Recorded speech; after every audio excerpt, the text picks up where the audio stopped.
A cidade ainda amanheceu em um dia de caos. Isso por causa dos estragos deixados pelo temporal que atingiu Imperatriz e toda a nossa região na segunda-feira. Vou falar com a Valéria, que está aqui com a gente hoje.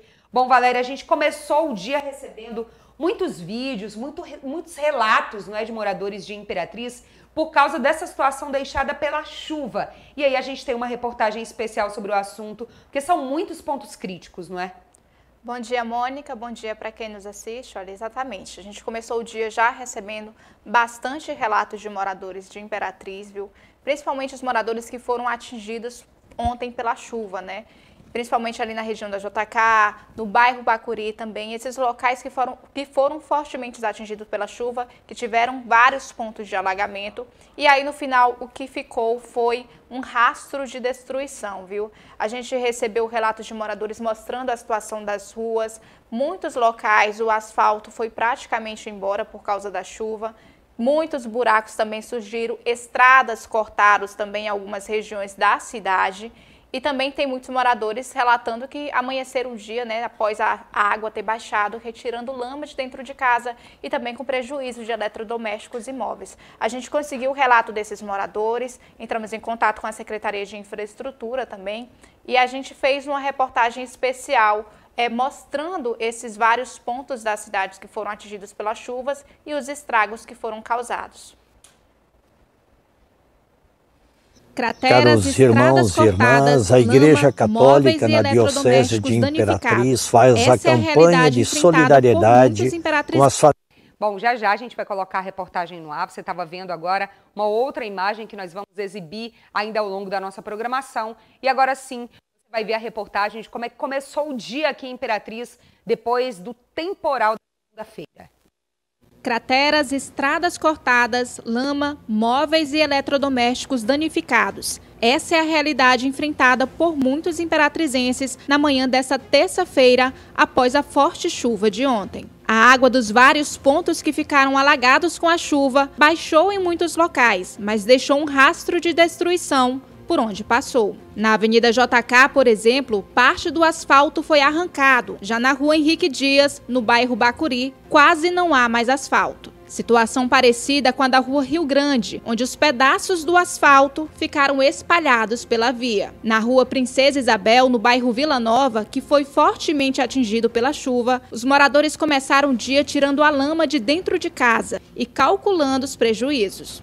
Para mostrar aqui para vocês o estrago que a água causou aqui na minha casa. E aí quando acordei foi pela água, chegando na cama, né? Geladeira molhou, o armário tá nessas condições aqui, todo inchado.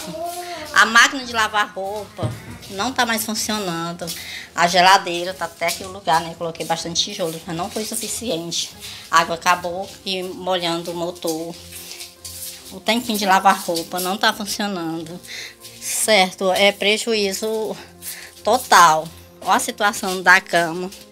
A bagaceira, gente, pelo amor de Deus. No Sebastião Regis, os moradores estão tendo dificuldades em chegar ao bairro. Isso porque a estrada que dá acesso à região está cortada. Trecho da BR-010, que cortou em Governador Edson Lobão, continua interditado e equipes do DENIT estão trabalhando para normalizar o trânsito na rodovia. Após a chuva de ontem, o nível do rio Tocantins voltou a subir, chegando à marca de 10 metros acima do considerado normal. Para se ter ideia, a água chegou até o gramado da beira-rio e piorou a situação dos moradores atingidos pela cheia do rio, principalmente na região do Porto da Balsa e do loteamento Colina Parque. No momento, 230 famílias estão desabrigadas na cidade por conta do aumento do nível do rio, um número que pode aumentar nas próximas horas, pois desde ontem o Corpo de Bombeiros está retirando famílias em situação de risco no loteamento Colina Parque. Nós falamos com a assessoria da Secretaria de Infraestrutura, que informou que está fazendo um levantamento dos pontos mais críticos da cidade.